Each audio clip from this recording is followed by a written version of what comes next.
Welcome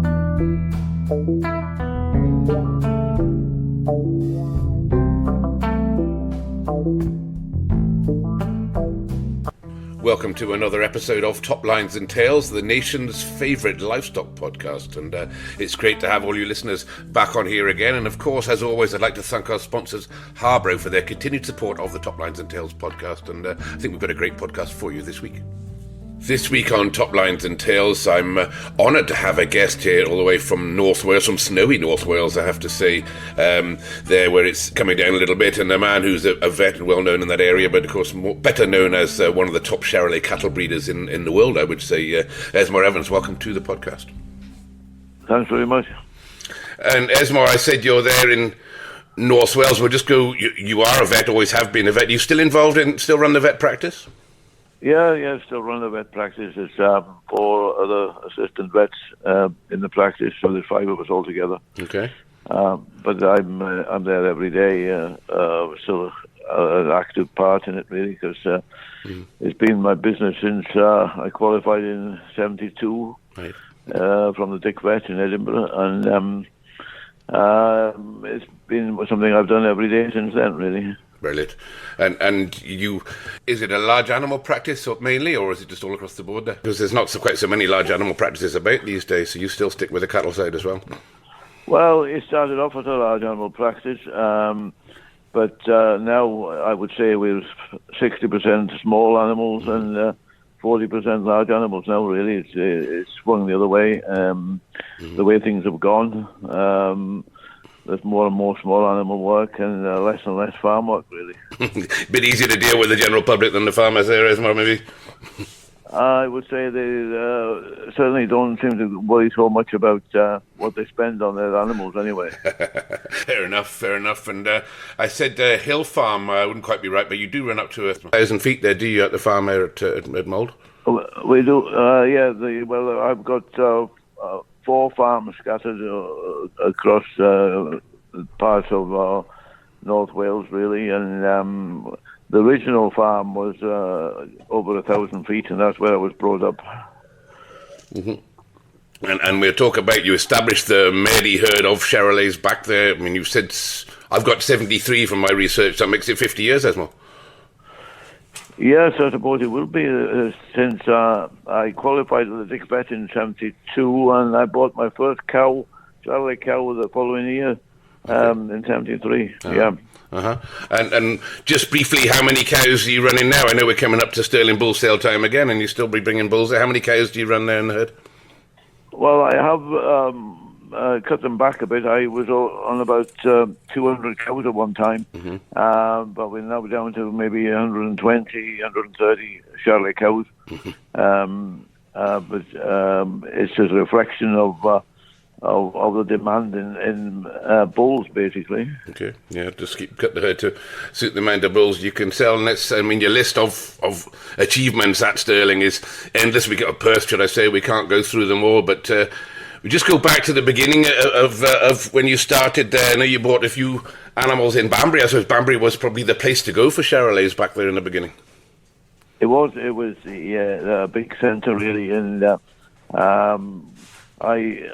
first I couldn't really afford the best cows, but I kept on going to all the sales and looking out for the best cows, and lo and behold, over the years they came back on the market. A lot of the people who bought them were money men, and after a few years they had enough and they were selling up, and so I was able to pick these cows up a lot cheaper over the years, really. And Coat Iris, of course, would be one of those. I think you bought her as an older cow, didn't you?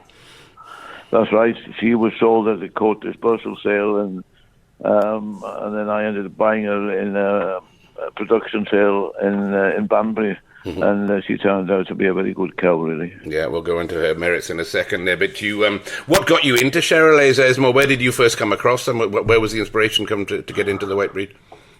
Well, I was always interested in pedigree breeding, and I started off with Suffolk sheep, mm-hmm. and then went into some Hereford cattle.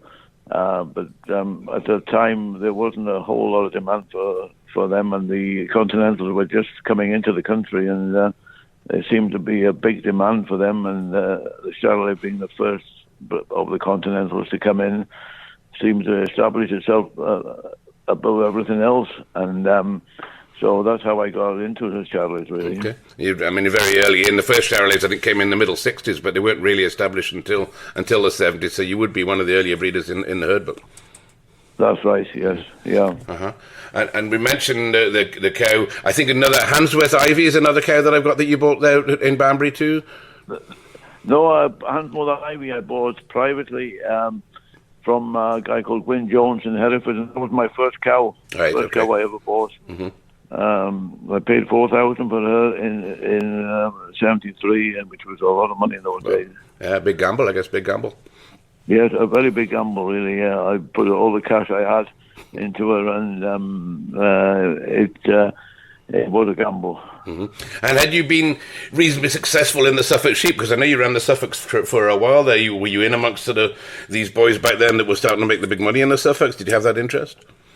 No, I never really hit the highlights. I was always selling my rams locally and showed them a bit, but I wasn't.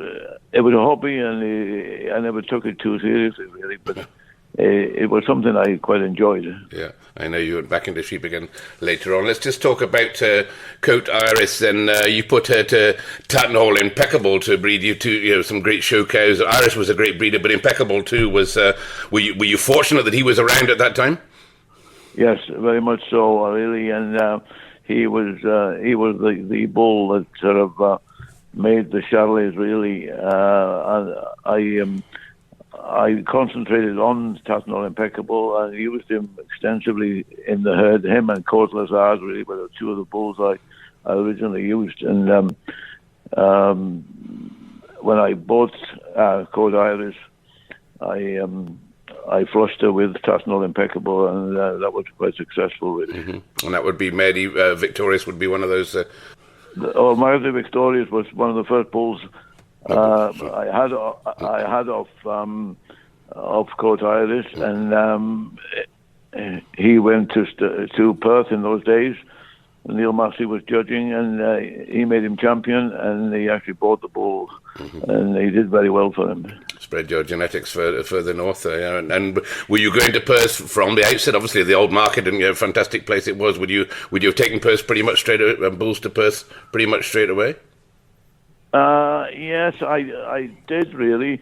Probably that sale would have been the second sale I ever went to in Perth.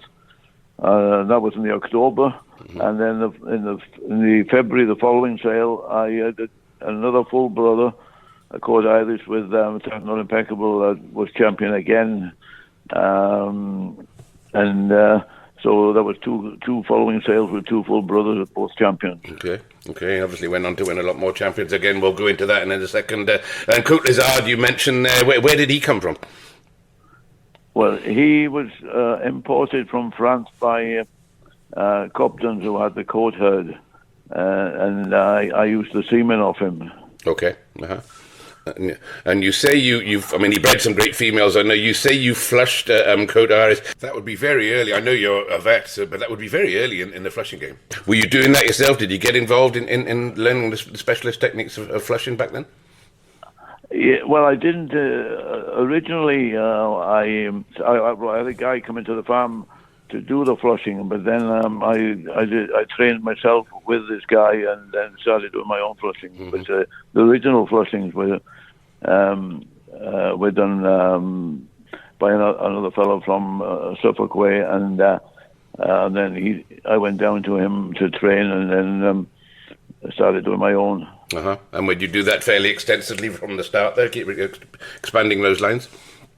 Well, yeah, it was difficult with running a practice to have time to go and do it commercially for a lot of people. So I concentrated on doing my own, did a few for other people, but it was mainly just for myself.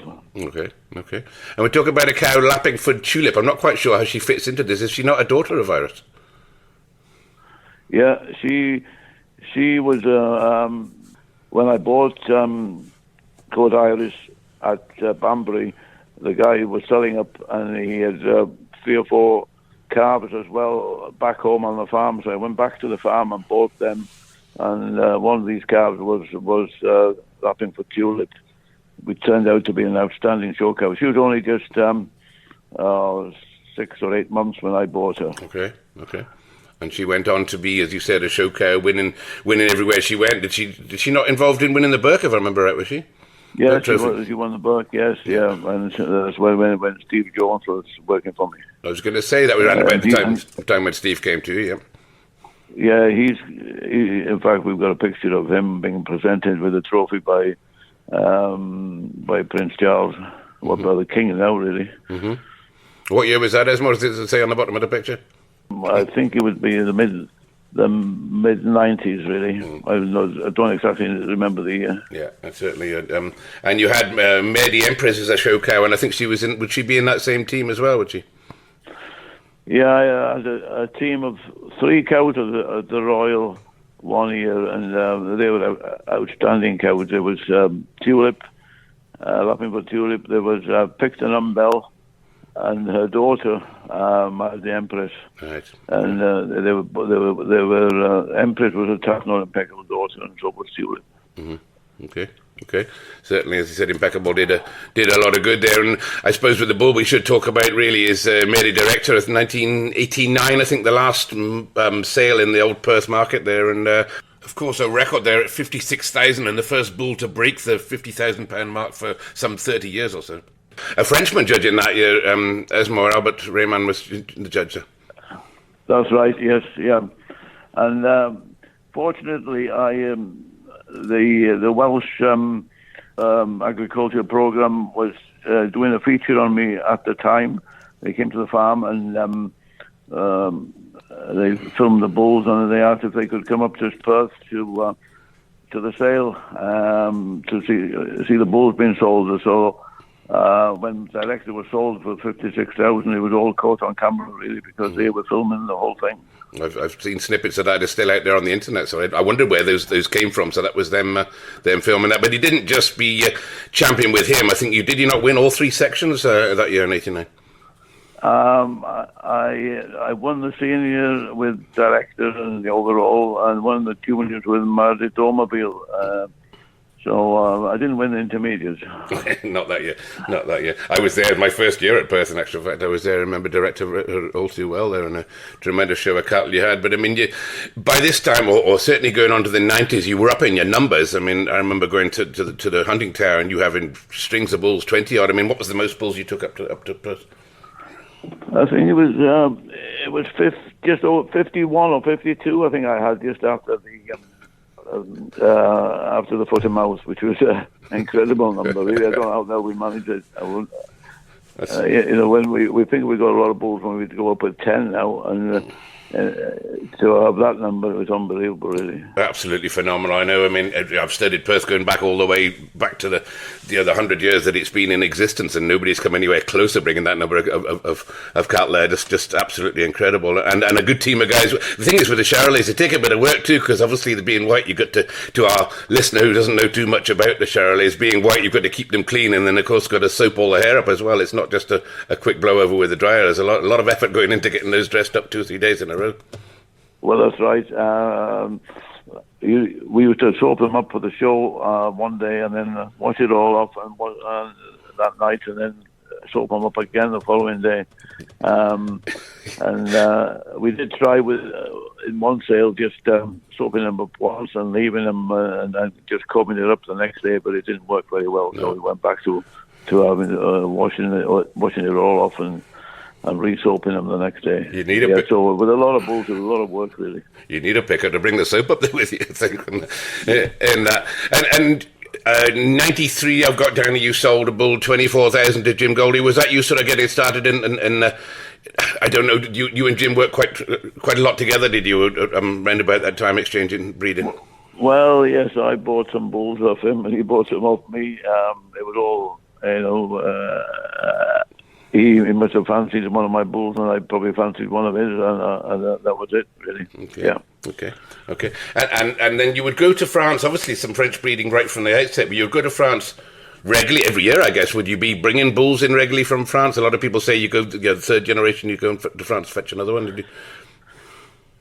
Yes, well, I started off going to France right at the beginning and carried on really, and got to know some quite good French breeders very well, and got on very well with them. And there was a French vet I got on very well with called Jacques Manier, and his father was one of the top Charolais breeders.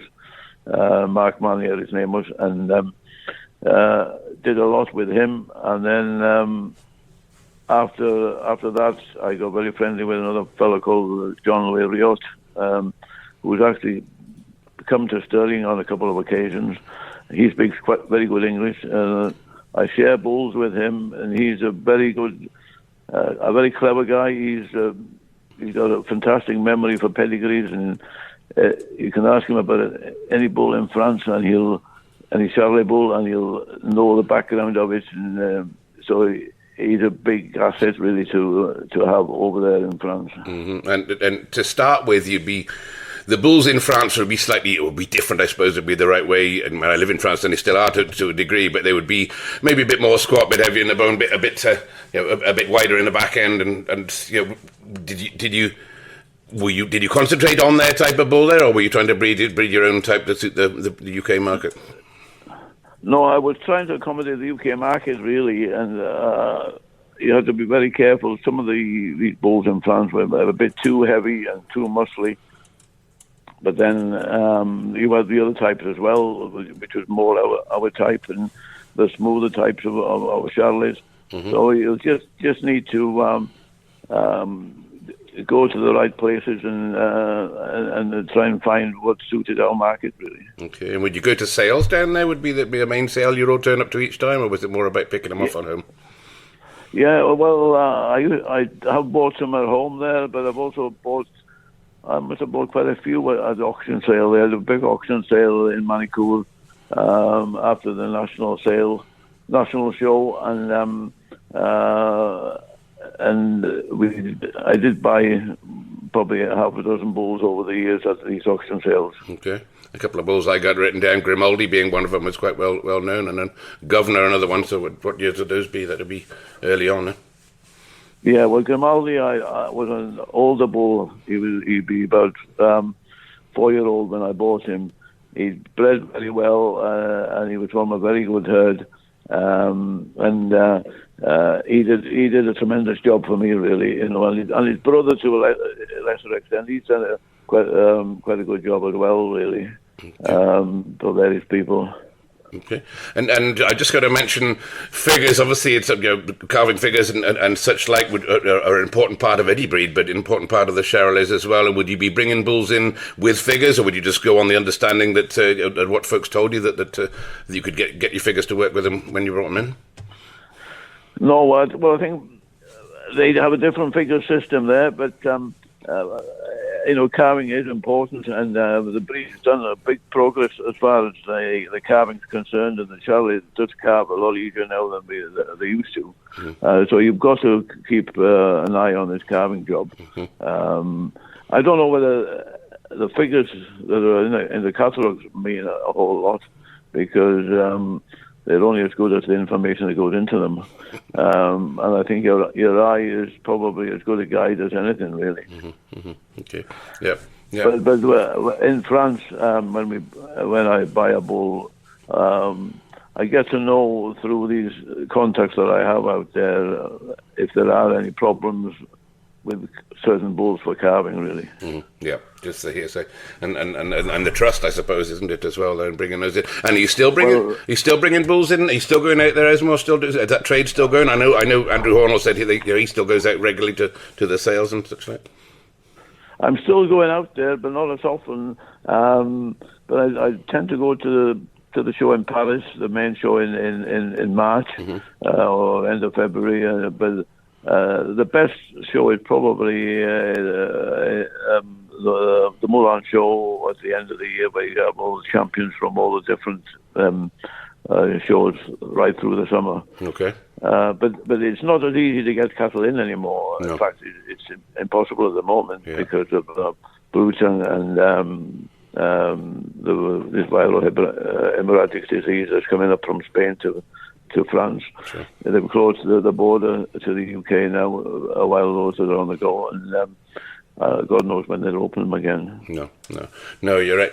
And the shoe on the other foot there'll be a demand for export worldwide, I guess. Would you have exported Charolais back into France, Esmor? Well, I don't know, because again, exporting from this country is not going to be very easy now that we've left the sea, and also at the moment we've got this blue tongue down in Norfolk and Kent, which is again has closed all exports from the UK to all countries, really. Of course it has, and specifically Northern Ireland at the moment, which is making a bit of an issue. Now, I'm talking a little bit further back. Were you exporting, were your cattle in demand overseas going back the way when you first sort of, when you were hitting the highlights in the 90s and early 2000s? Well, I've sold quite a lot of cattle to Ireland, and I've sold some back to France as well, yeah. You have, yeah. I was going to say I'd imagine there'll be a demand for them going back in. And you said you shared a bull with a Frenchman, so that's just a share in the semen, I guess. Yes, well, yeah. I share 2 or 3 bulls with, at the moment, with 3 or 4 bulls, actually, with this guy, John Louis, in France. Okay. And when I was there in December, I did buy a share in a bull at the Moulin show. Okay, good. We'll look forward to seeing some progeny from him. Obviously, you've got Sterling Sales coming up next week, and we'll go on to maybe that in a second. Just move through. You mentioned Steve Jones just briefly, and Steve was with you for a good length of time there, and a great stockman, and then you replaced him as well. But he was a hard man to replace, I guess.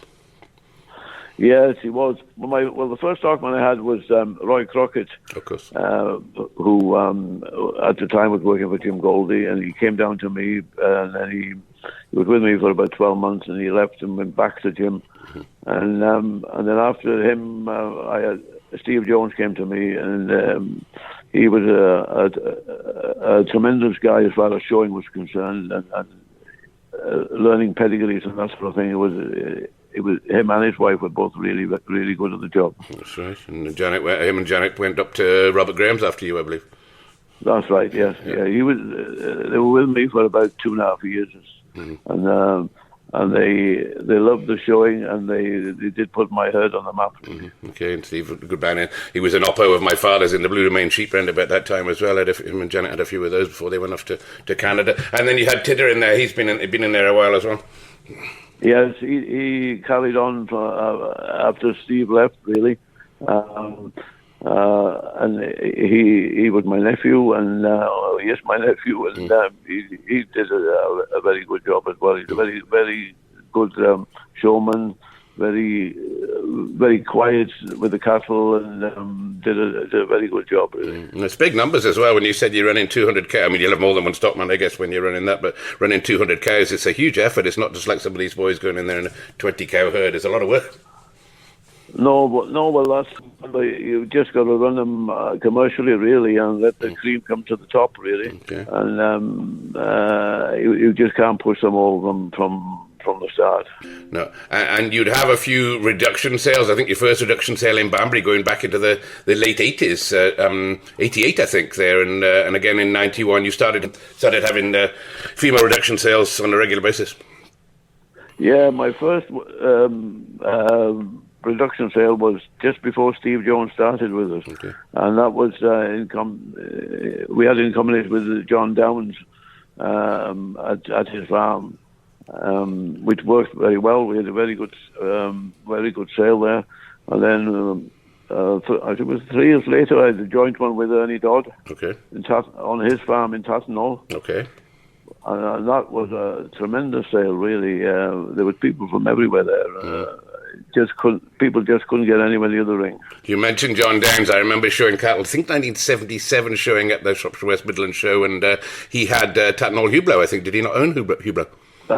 That's right. He owned him and Ernie Dodd had shares in between them. Yeah. Okay. And you said you carried on having those production sales on a regular basis, building your numbers up and then putting them back down. And obviously, a huge demand for females across the country. Yeah, after the Tattenhall sale, I had one in conjunction with David Pasarini on his place. Okay. Big demand for those. And with your cows being big, I've seen photographs of you with measurements and it's 160 centimetres. Would your cows be bigger than the average Charolais about the country, Esmor, would you say? They were. I mean, those three cows we referred to earlier that we showed, Tulip, Umbel and Empress, all three of them were 163 centimetres, which were tremendous cows. Tremendous size. But most of the cows went back to Tattenall Impeccable, and he just left size in them, really, tremendous size and character. Okay.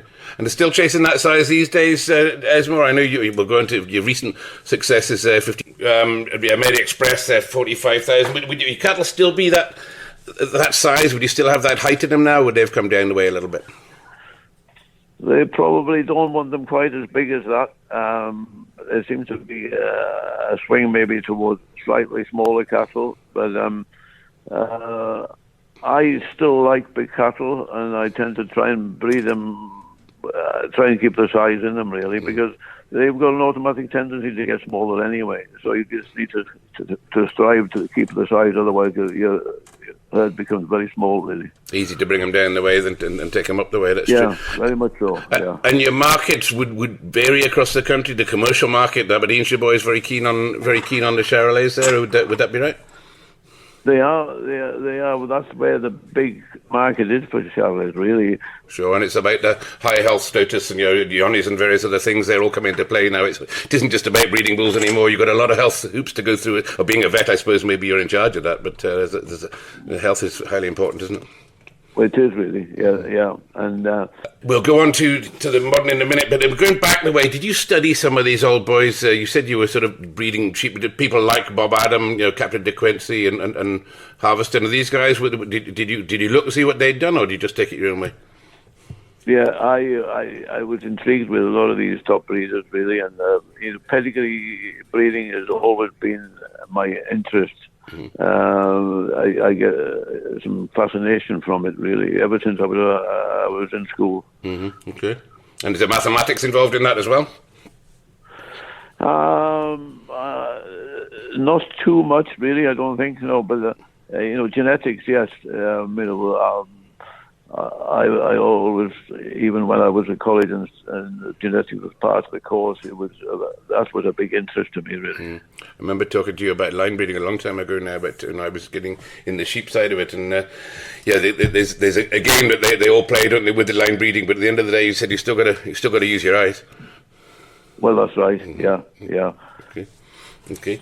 And recently, then you bought a bull, Thunton Voldemort, along with Charlie Bowden for 55,000. You still do a bit with Charlie. He's quite handy, quite local to you. Yeah. Well, we bought Voldemort, and he was a real muscly, thick sort of bull, and we did very well with him, but. I don't know in this day and age whether he might have been a bit too thick for what the market wants really now.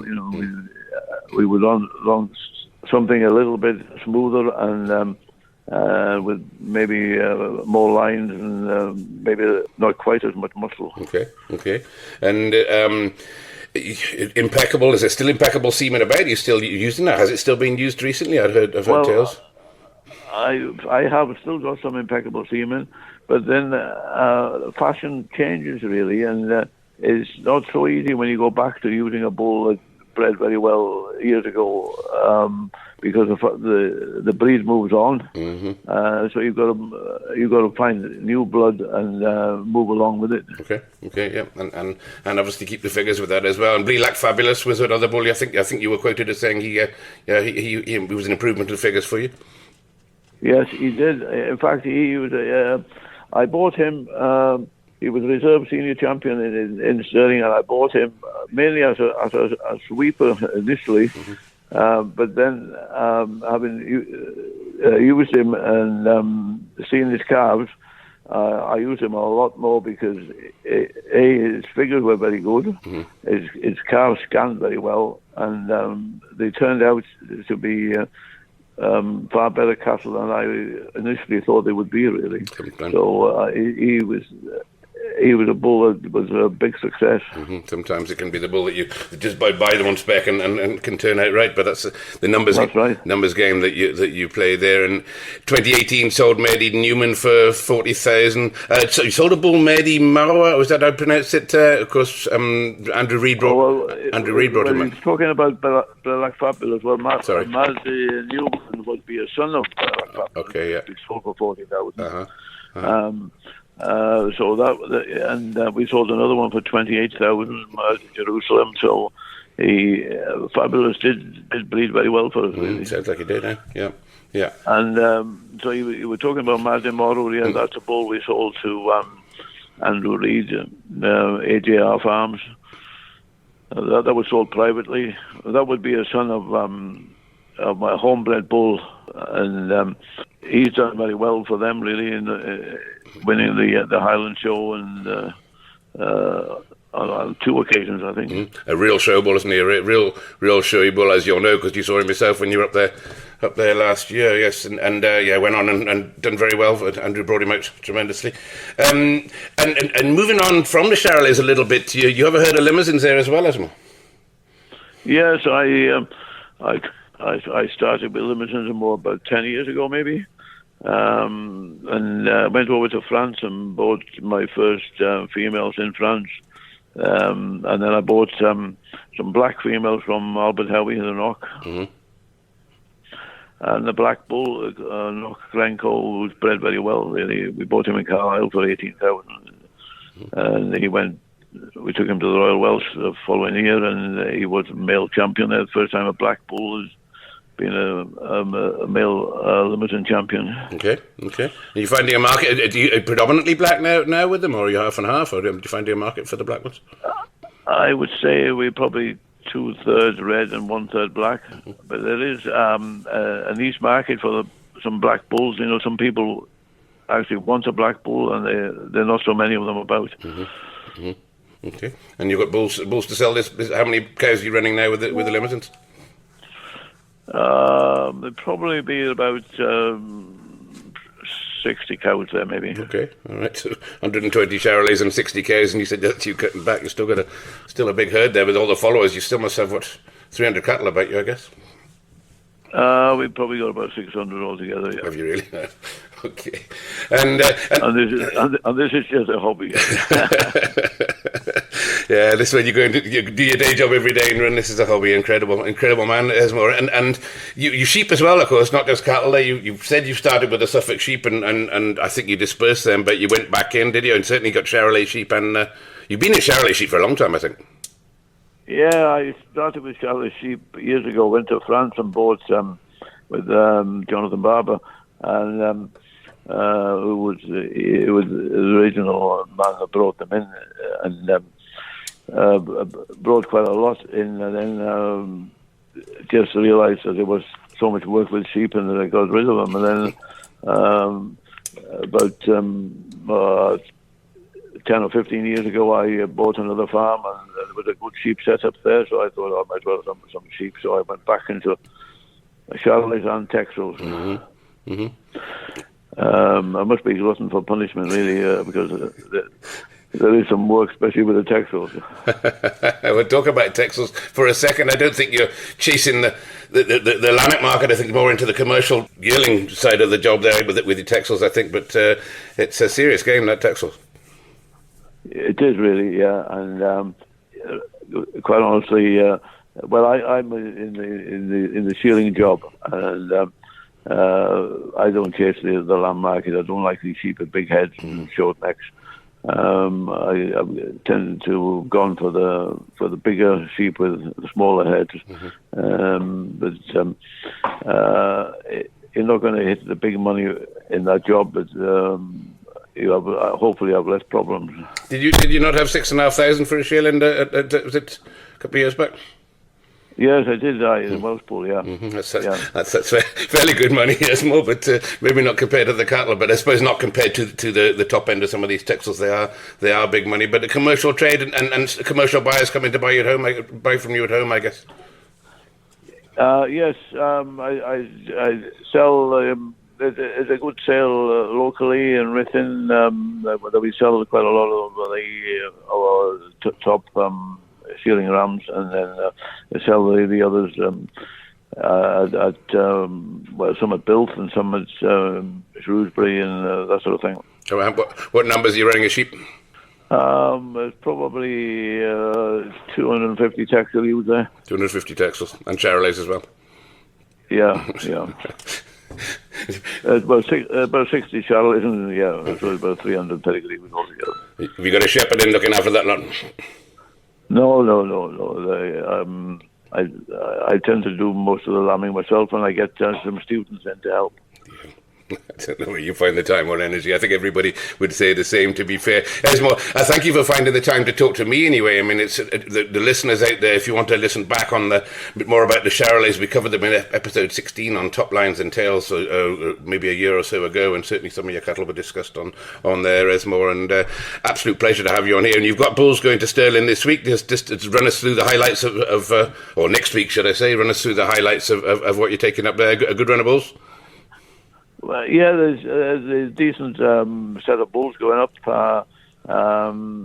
Most of them would be by French sires, and we'll just have to wait and see what the trade's going to be like, really. Yeah. Well, I wish you well with that anyway, and I wish you all the rugby on Saturday as well. It's more you probably don't get time to watch that, I suppose. I saw the second half last Saturday, and that was very good.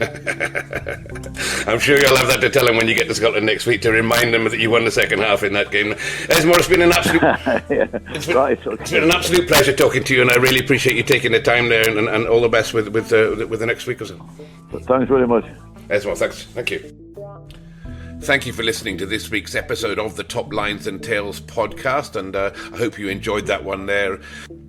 As always, I'd like to give a shout out to our sponsors, Harbro, for their fantastic continued support of the Top Lines and Tails podcast. And why not check out and see what Harbro can do for you with their superb range of nutrition and their free nutritional advice that they give out there. Contact your local representative or check them out on the internet and see that fantastic range of nutritional products, especially this time of year. Needing a little bit extra there when the weather's coming in bad. Please check out and see how Harbro not just help you, but helping the nation of Britain's livestock farmers. They're bringing their livestock out at their very best condition through these winter times and through the whole year. And while you're checking them out there at harbro.co.uk or on social media, why not have a look at our Top Lines and Tails Facebook page and join in the community there of Top Lines and Tails followers, where we discuss this and other episodes and various other things that go on in the livestock world, throughout the world in actual fact. And there's always some good discussions, some good chats and some photographs to back up this and previous episodes.